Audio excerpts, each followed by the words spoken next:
Alhamdulillahi Rabbil Alamin. Wassalatu wassalamu ala ashrafil anbiya wal mursalin wa ala alihi wa sahbihi ajma'in. Subhanaka la ilma lana illa ma 'allamtana innaka antal alimul hakim. Rabbi shrah li sadri wa yassir li amri wahlul 'uqdatam min lisani yafqahu qawli. Wala hawla wala quwwata illa billahil aliyyil azim. Amma ba'd. Yang berbahagia Datuk,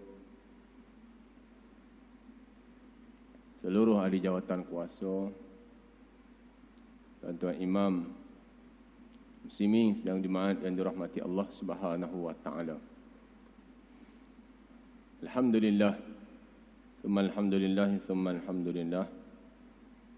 Sama-sama kita rafakkan syukur kehadrat Allah Subhanahu wa taala di atas segala nikmat, rahmat dan izinnya dipertemukan kita pada tengah hari ini, dan yang paling istimewanya dipertemukan kita dengan bulan Ramadan Al-Mubarak, yang mana bulan yang mempunyai pelbagai kelebihan yang dihidangkan oleh Allah Subhanahu wa taala untuk hamba Dia, dan yang perlu ataupun yang sewajibnya semua hamba Dia yang beriman merebut akan peluang yang telah disediakan oleh Allah Subhanahu wa taala sepanjang bulan Ramadan Al-Mubarak. Dan kita pada hari ini kita dah masuk fasa yang 10 yang terakhir, merupakan fasa yang ada di dalamnya Lailatul Qadar. Kalau kita lihat hadis Nabi sallallahu alaihi wasallam, Nabi kata, "Wa man qama Lailatul Qadri imanan wa ihtisaban ghufira lahu ma taqaddama min dhanbi." Hadis sambungan daripada awalnya Nabi kata, "Man shoma ramadhana wa qamahu imanan wa ihtisaban ghufira lahu ma taqaddama min dhanbi. Wa man qama lailatal qadri imanan wa ihtisaban ghufira lahu ma taqaddama min dhanbi." Dua situasi yang mana Nabi kata jika buat maka akan ada pengampunan. Jika buat akan berlaku pengampunan, kata Nabi. Yang pertama Nabi kata, barang siapa berpuasa di bulan Ramadan kemudian mendirikan malamnya. Mendirikan malam itu iaitu dengan solat sunat tarawih. Kita ada buat solat sunat tarawih, itu dah dikira mendirikan malam. Nabi kata, "Man shoma ramadhana wa qamahu." Siapa yang berpuasa, iaitu siang harinya dia berpuasa, daripada masuknya waktu subuh hinggalah terbenamnya matahari, dia berpuasa. Kemudian malamnya Nabi kata wa qamahu, dia mendirikan malam-malam Ramadan itu dengan keadaan Nabi kata imanan wa ihtisaban. Dengan keadaan dia penuh percaya, ada iman dan wahtisaban, dan mengharapkan ganjaran Allah, ghufira lahu ma taqaddama min dhanbi. Maka Nabi kata diampunkan dosa-dosa dia yang terdahulu. Ini sayang jika sekiranya orang yang tinggal ibadah salat sunat tarawih pada malamnya. Ini sayang sungguh. Puasa elok dah, tapi bab salat tarawih ramai yang tinggal. Kenapa? Sebab dia melihat, dia kata sunat.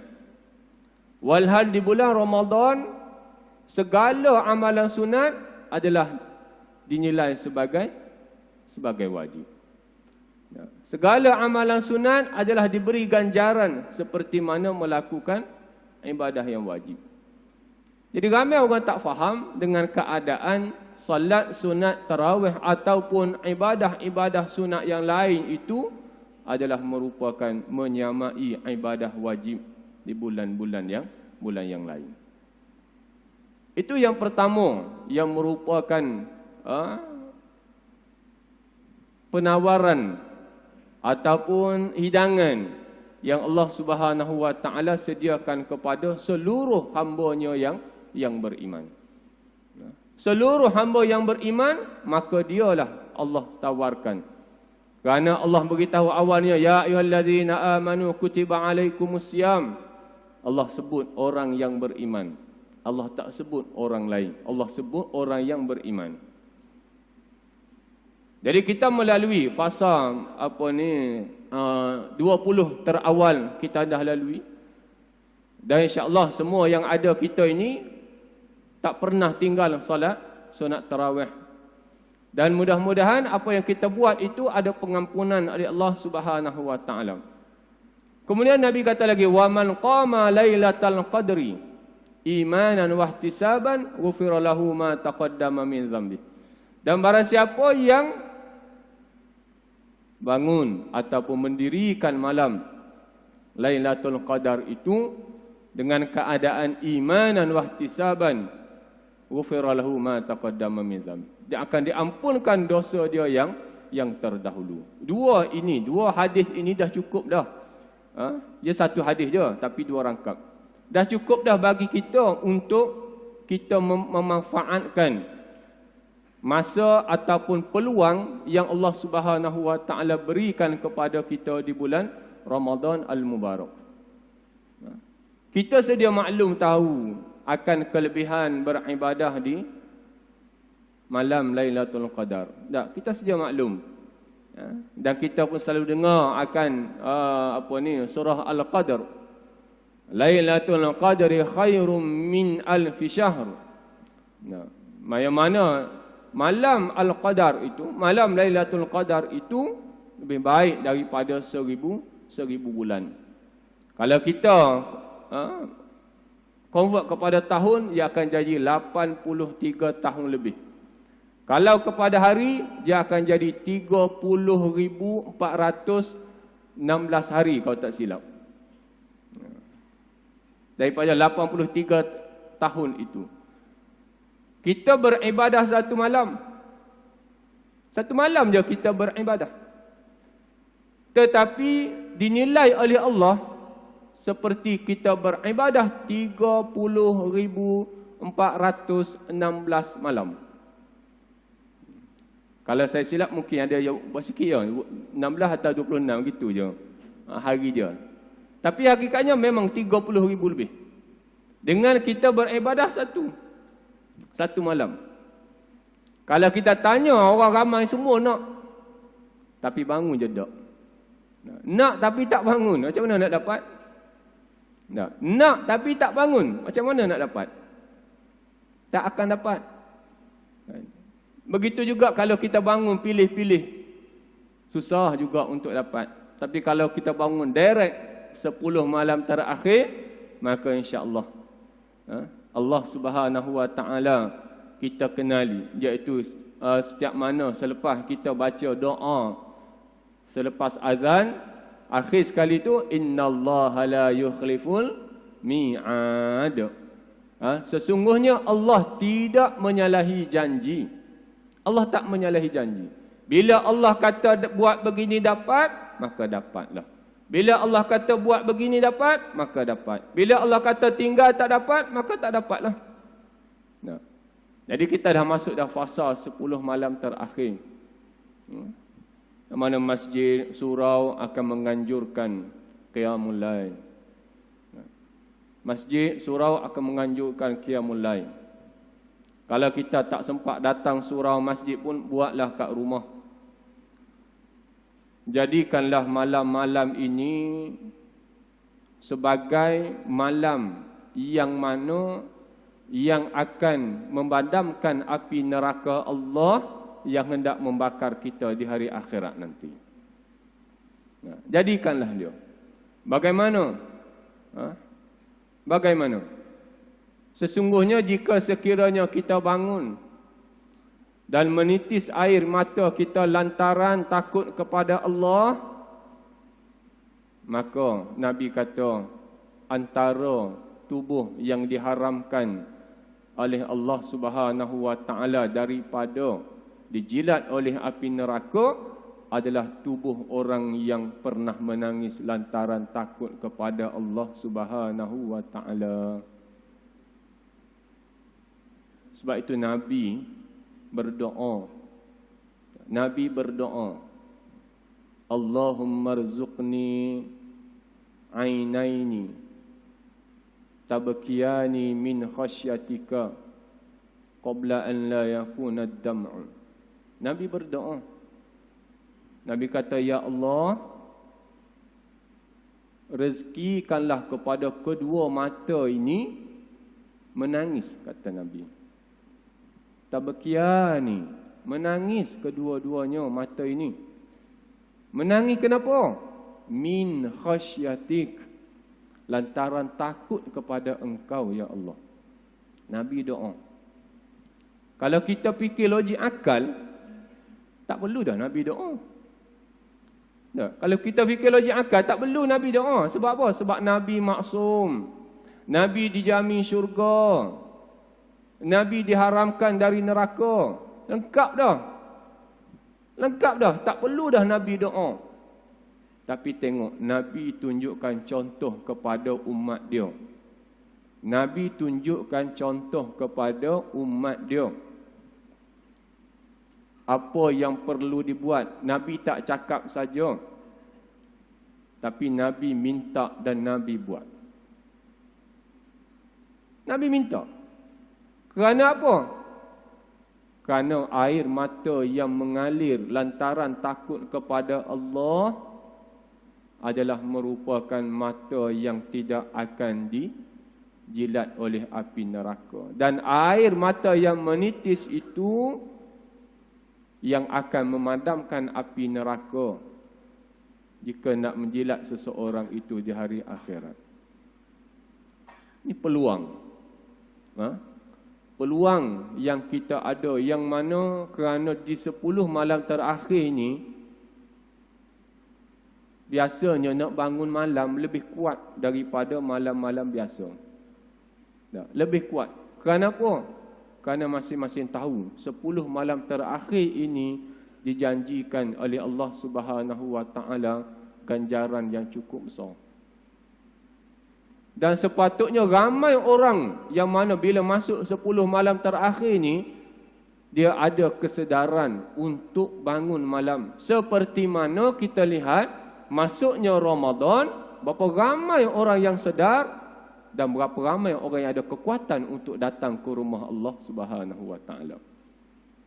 Tanpa kita pergi panggil, kita tak pergi panggil pun, tak pergi ketuk rumah ke rumah, kita tak pergi tarik tangan apa semua, tapi datang sendiri. Kenapa datang? Kerana ada kesedaran. Cuma bila 10 malam terakhir ni jarang sikit kesedarannya. Kenapa tak tahu? Ya. Ini yang masih kita nampak begitu kurang ataupun sedikit manusia yang sedar akan kelebihan 10 malam terakhir itu. Kalau kita lihat, Nabi kata jika manusia ni tahu akan kelebihan solat Isyak berjemaah, nescaya dia akan datang walaupun dalam keadaan merangkak. Dia akan datang. Ini saya kata tadi. Masih ramai tak sedar akan kelebihan 10 malam terakhir. Yang sedar akan kelebihan Ramadan ramai. Tapi malang juga kerana mereka ini ramai yang memperhambakan diri kepada Ramadan. Ramai yang memperhambakan diri kepada Ramadan, tidak kepada Allah. Apa bukti dia? Apa bukti dia? Jika sekiranya seseorang itu hanya beribadah, datang berjemaah di masjid pada bulan Ramadan sahaja, habis Ramadan, maka dia tak datang dah ke masjid. Itu tanda hamba Ramadan. Itu tanda hamba Ramadan. Jika hanya di bulan Ramadan sahaja dia pegang Al-Quran, dia baca Al-Quran, dia melihat Al-Quran, habis Ramadan dia tinggal dalam peti besi Al-Quran itu. Iakah peti besi? Bubuh dalam almari, siap, tutup. Tak tengok dah, tak buka dah, tak baca dah. Itu tanda memperhambakan diri kepada Ramadan. Begitulah juga amalan-amalan mana sekalipun, jika dia hanya buat di bulan Ramadan sahaja, kemudian bulan lain yang tak buat, itu tanda dia memperhambakan diri kepada Ramadan. Letakkanlah diri kita ini di dalam memperhambakan diri kepada Allah Subhanahu wa taala. Iaitu tak kira bulan Ramadan ke, luar Ramadan ke, tetap kita datang berjemaah, tetap kita melakukan suruhan-suruhan Allah. Cuma di bulan Ramadan kita tingkatkan lagi, kita gandakan lagi, kerana untuk mendapatkan kelebihan yang mana yang tidak ditawarkan oleh Allah Subhanahu wa taala di bulan-bulan yang lain. Muslimin yang dirahmati Allah Subhanahu wa taala, bila bercakap di 10 malam terakhir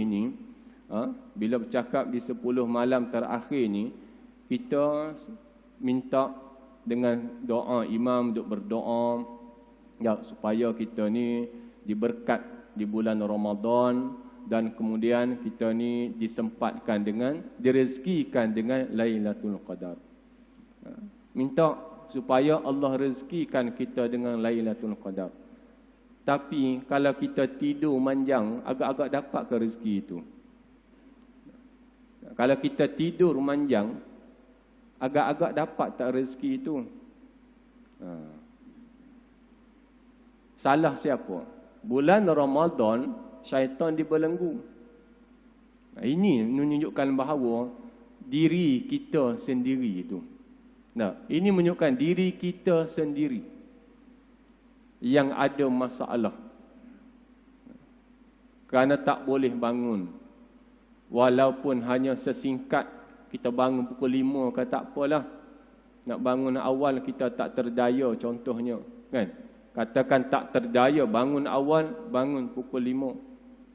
Masih sempat lagi, tak apalah, walaupun dikira sakit baki dah, asalkan ada. Kita lakukannya sempena di 10 malam terakhir ini. Baik. Begitulah juga di bulan Ramadan ini kita digalakkan, kita disuruh membaca Al-Quran.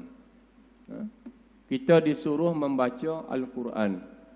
Yang mana satu perkara juga kita lihat di mana-mana orang yang akan ada kesedaran, dia baca sehingga kan dia mengikat diri dia setidak-tidaknya akan khatam sekali Al-Quran. Dia ikat diri dia tu untuk khatam Al-Quran sekali. Dan kalau kita khatam sekali Al-Quran, kita dah sebut huruf Al-Quran itu sebanyak 323,761 ayat huruf. Kita dah sebut sebanyak 323,761 huruf. Digandakan dengan 10, kita akan dapat berapa? Digandakan dengan 10. Jumlah tadi tu digandakan dengan 10. Sebab Allah bagi 10 daripada bila menyebut satu huruf Al-Quran. Allah tak kata bukan kalimah, Allah tak kata ayat, tapi huruf yang Nabi SAW sebut. Kan huruf, Nabi kata alif lam mim bukan satu huruf, tapi alif itu satu, lam itu satu, dan mim itu satu. Dan diganjarkan oleh Allah setiap satu huruf itu dengan 10 ganjaran. Jadi kalau kita mendapat khatam sebulan Ramadan ini, maka kita akan dapat lebih daripada 1 juta. Maksudnya berjuta-juta kita akan dapat ganjaran. Ini dihidangkan di bulan Ramadan, Al-Mubarak.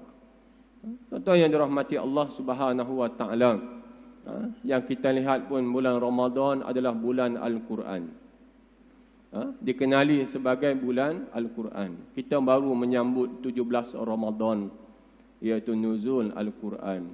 Dekat Ramadan dengan Al-Quran begitu dekat, sehingga disebut oleh Allah sekali kan. Ini menunjukkan bahawasanya sebenarnya bila Ramadan kita lihat orang boleh dekat dengan masjid. Bila Ramadan kita lihat orang boleh dekat dengan Al-Quran.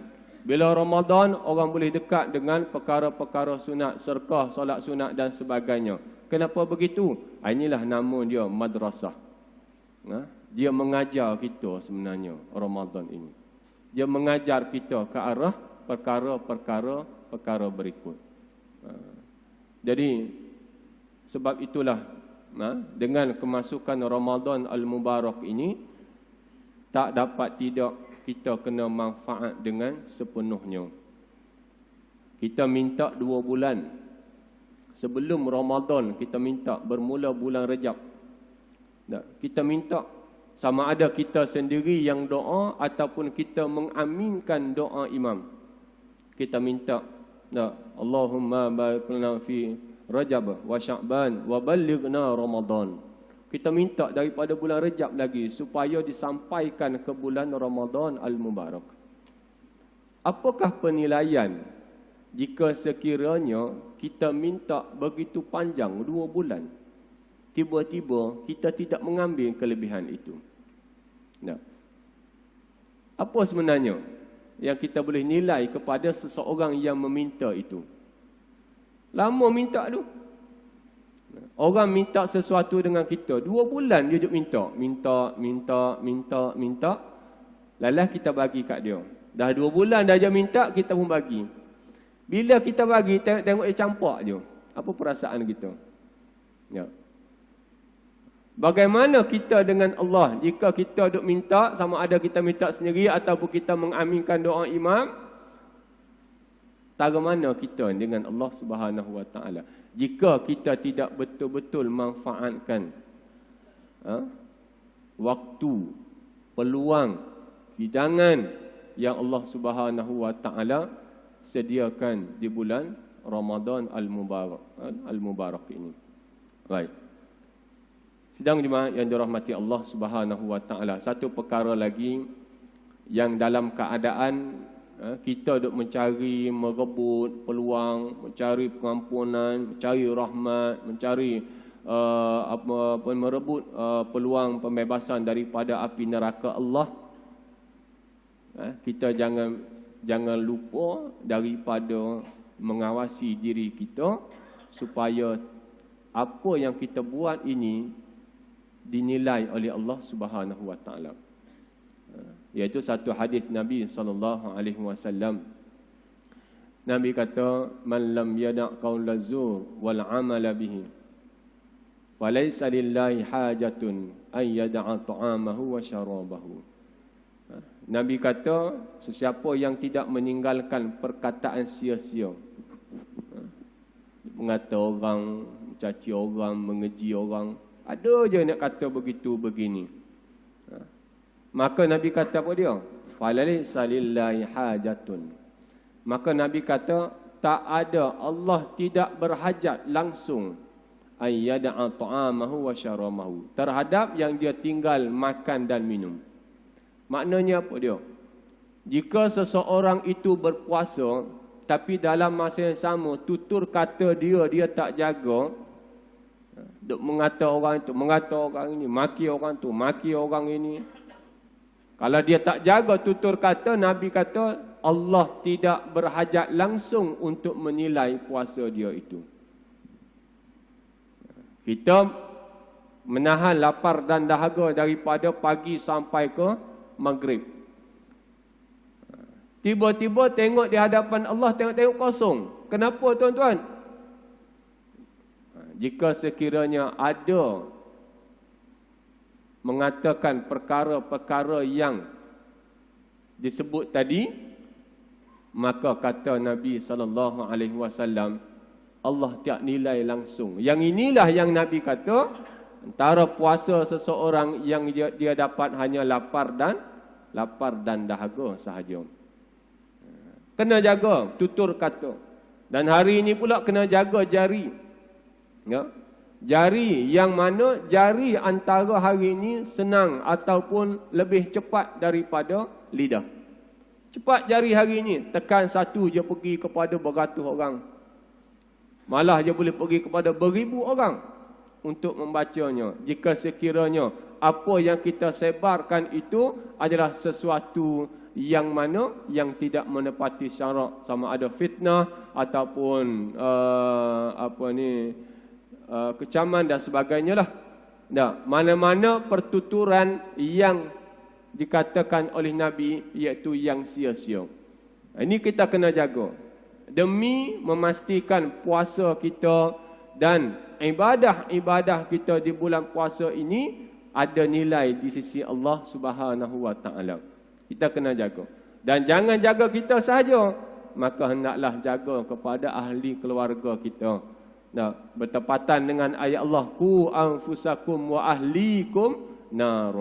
Ya, ayat ini Allah suruh pelihara daripada api neraka. Tapi hakikatnya mana-mana perkara pun Allah Subhanahu wa taala suruh kita pelihara diri dan ahli keluarga kita sekali. Hadirin sidang Jumaat yang dirahmati Allah Subhanahu wa taala. Jadi dua perkara itu yang saya sempat sebut pada tengah hari ini, iaitu berkaitan dengan kita merebut peluang-peluang yang dihidangkan oleh Allah Subhanahu wa taala di bulan Ramadan al-Mubarak ini, yang mana antara disebut tadi iaitu jangan kita ni hanya berpuasa tetapi meninggalkan salat sunat tarawih. Ya. Gabungkan dua sekali itu. Gabungkan dua sekali, Nabi kata barulah terjadi pengampunan oleh Allah Subhanahu wa taala. Sama seperti mana kita gabungkan sebulan puasa Ramadan dengan 6 hari di bulan Syawal. Dia akan jadi pahala kita berpuasa selama setahun. Kita gabungkan dia. Jangan tinggalkan keseorangan puasa itu. Nah, jangan kita hanya puasa sahaja, tarawih kita tak buat, maka ada kerugian di